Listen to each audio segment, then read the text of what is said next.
हर हर महादेव। श्री शिवानमस्तुभ्यं मित्रों, मेरे दोस्तों, आज एक बार फिर आप सभी शिव भक्तों का मेरे चैनल स्वामी सदाशिव में स्वागत करता हूं मित्रों, और आशा करता हूं आप सभी शिव भक्त स्वस्थ और फिट होंगे। तो चलिए मित्रों, आज मैं आप सभी शिव भक्तों को श्री तुलसी माता की विवाह व्रत कथा सुनाने जा रहा हूं मित्रों। अगर आप ये कहानी सुन रहे हो मित्रों तो पूरा सुनिएगा। इस कथा को आधा अधूरा छोड़कर जाने की गलती मत करिएगा, क्योंकि इस कथा को सुनने वाले को मन चाहे फल की प्राप्ति होगी। इस कथा को पूरा सुने।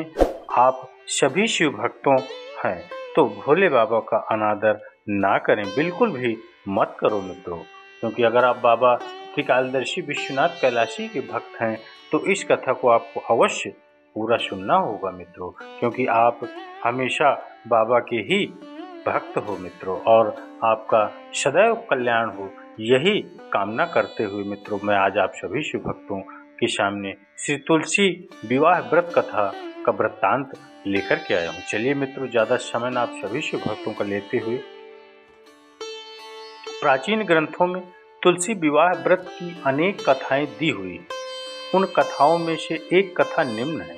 इस कथा के अनुसार एक कुटुंब में ननद तथा भाभी साथ साथ रहती थी। ननद का विवाह अभी नहीं हुआ था।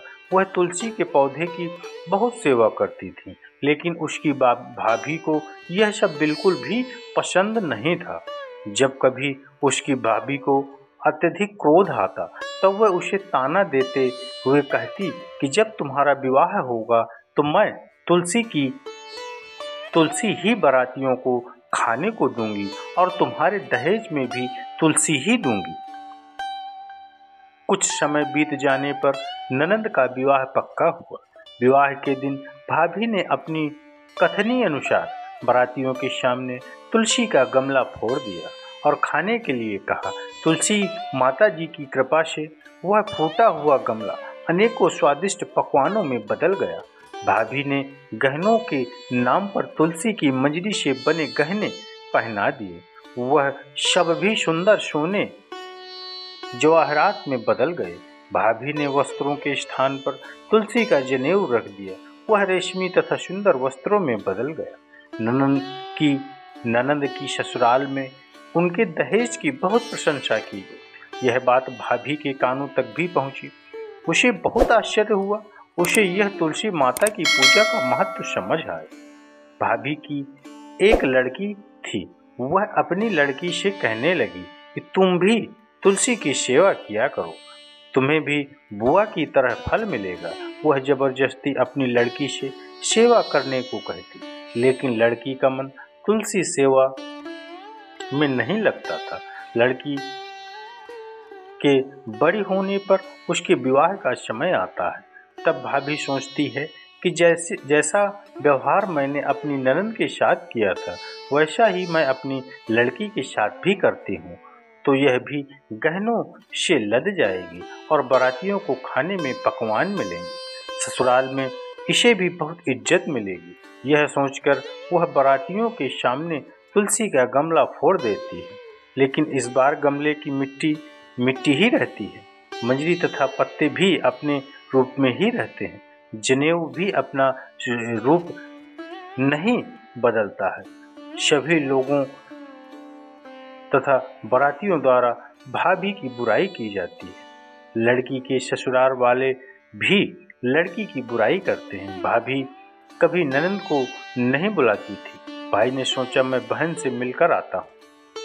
उसने अपनी पत्नी से कहा और कुछ उपहार बहन के पास ले जाने की बात कही। भाभी ने थैले में ज्वार भरकर कहा कि और कुछ नहीं है, तुम यही ले जाओ। वह दुखी मन से बहन के पास चल दिया। वह सोचता रहा कि कोई भाई अपनी बहन के घर ज्वार कैसे ले जा सकता है। यह सोचकर वो एक गौशाला के पास रुका और ज्वार का थैला गाय के सामने पलट दिया।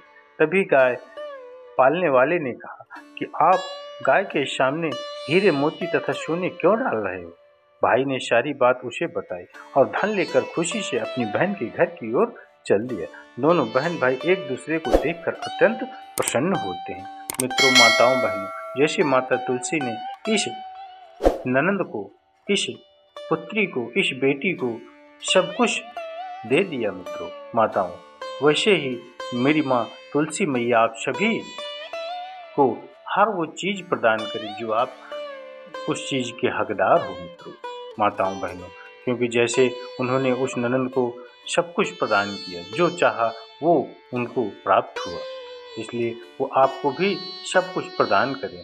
चलिए